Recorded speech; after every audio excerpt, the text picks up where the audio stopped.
Volkswagen Sharan 2012, just a quick video how to replace steering truck rod end and or tie rod. So truck rod end is this bit here, and then the inner bit that goes into steering rack.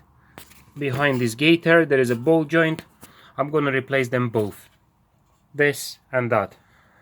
First, what we're doing is we turn the steering wheel all the way to the opposite side of our ball joints, and then we use some lubrication, WD-40, on this part and on this nut here as well. Let it soak in. Next thing I'm gonna do is release this nut, turn it clockwise a bit.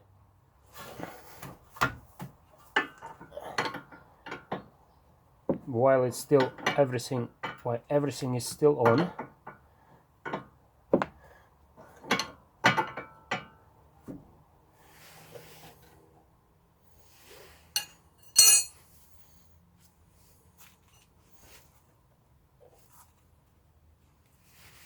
Next, we have 18mm nut at the bottom here.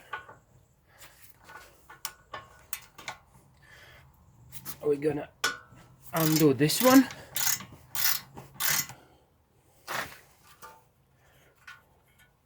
So with this nut off, it will be still stuck inside there because it's metal to metal and gets a bit sticky. What we do, we take a hammer and give it a few taps, not on a truck rod, especially if you want to planning to refit it. Of course, if you want to you don't care about truck rod, you can tap it from the bottom, but normally we just give a few taps here. There we go. Maybe it will be good idea to straighten up your steering wheel when you're doing that, because there will be a bit of pressure. So straighten up. Now what we have to do is just simply, if you're just replacing truck rod end, this is as simple as that.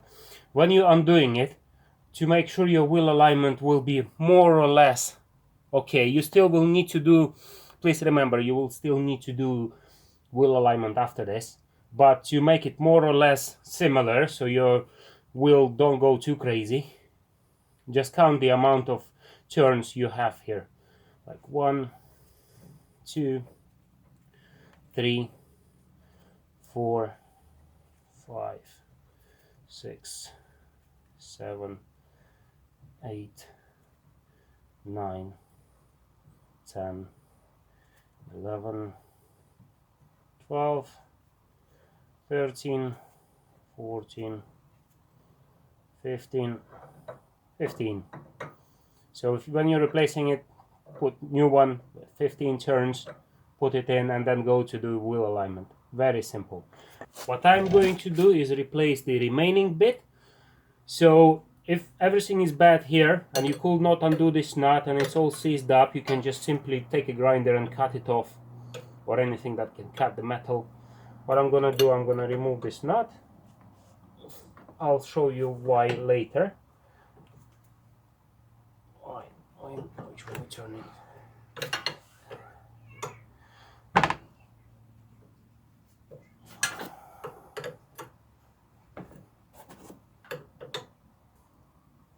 24mm nut, as I said before. Now we need to get rid of this gaiter, the protection. In my case, it's held on by cable ties. Sometimes you can have like a little metal strips. Any of those can be destroyed with the help of a screwdriver.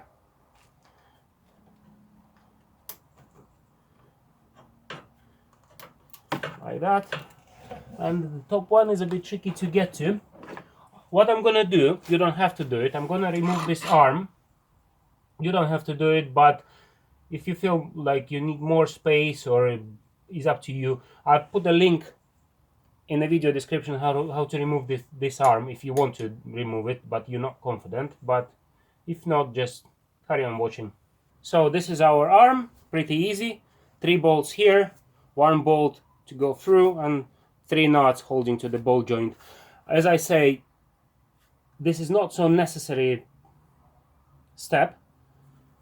It's just to maybe I like to get a bit more access, and maybe it's a better view for you when we get in there. If you don't feel confident to remove this arm, how to do it, there's a link in the video description where I show you how to do this, remove this arm. Right, let's go back to our tie rod. On the other side of this gaiter there is also cable tied, so we're gonna access it with a screwdriver and break it and take this protection off. Here it goes. Without the arm it's so much easier. So we get to the cable tie and we just break it, or we just pop it off, and then whichever way. So now we're taking this gaiter off. Quite often new tie rod doesn't come with the gaiter, so we'll have to carefully remove this one. There we go.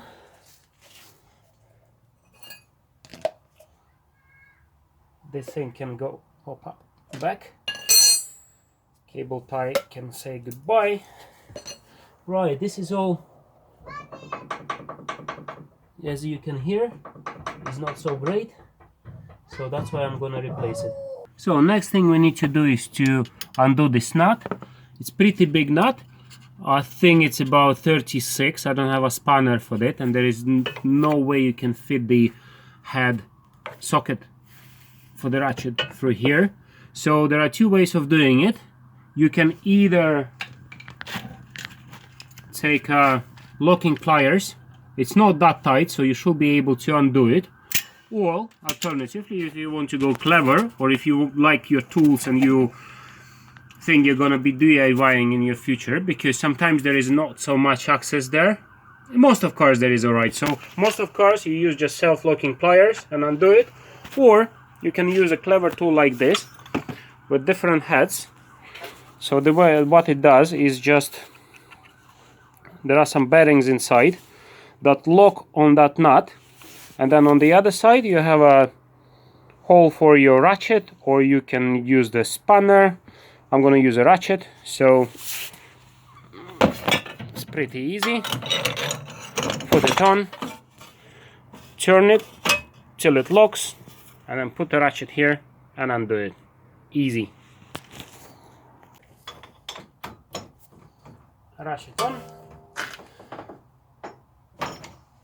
and then undo it. As you see, it's not that strong, this nut.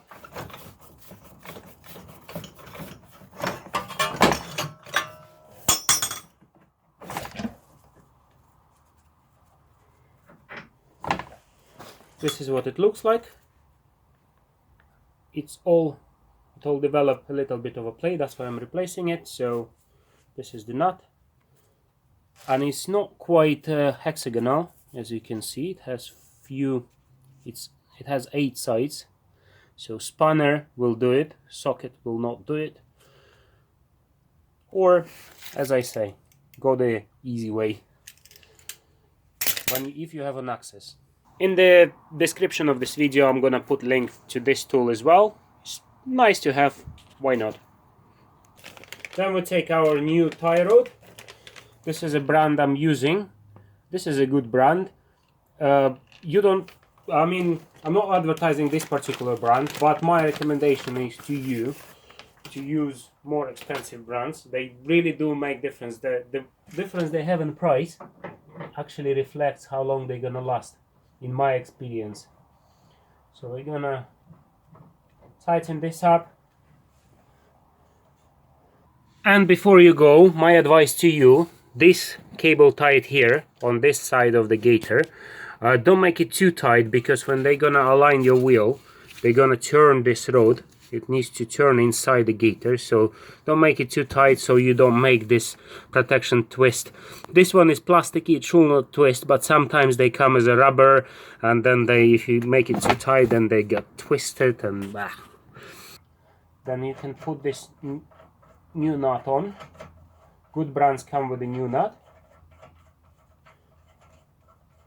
And then the idea is, you get your truck rod end. I'm gonna use a new one. New is new. TRW is also pretty good brand. Not advertising it. Shame, I should. They should pay me for that. Right, and then you take a new truck rod end and they put up same amount of turns as we had when we took it off. So 15 times. Come on, need to catch it. 1, 2, 3, 4, 5, 6, 7, so on. And one more thing, as you're gonna tighten this nut, I don't know why they have this extra nut, maybe extra security, because we have a proper new nut here. So as you're gonna tighten this nut here, the ball joint inside might start turning together with the nut. So to prevent that, you can counter hold. There is a hole for the Allen key, so with the Allen key you counter hold and then you tighten it. Simple as that. Put everything back in reverse sequence. Thank you for watching. More stuff about Volkswagen, some other brands with a bit of luck if website starts going. So see my website, wheelsandmotors.com. Thank you for watching. Cheers, bye.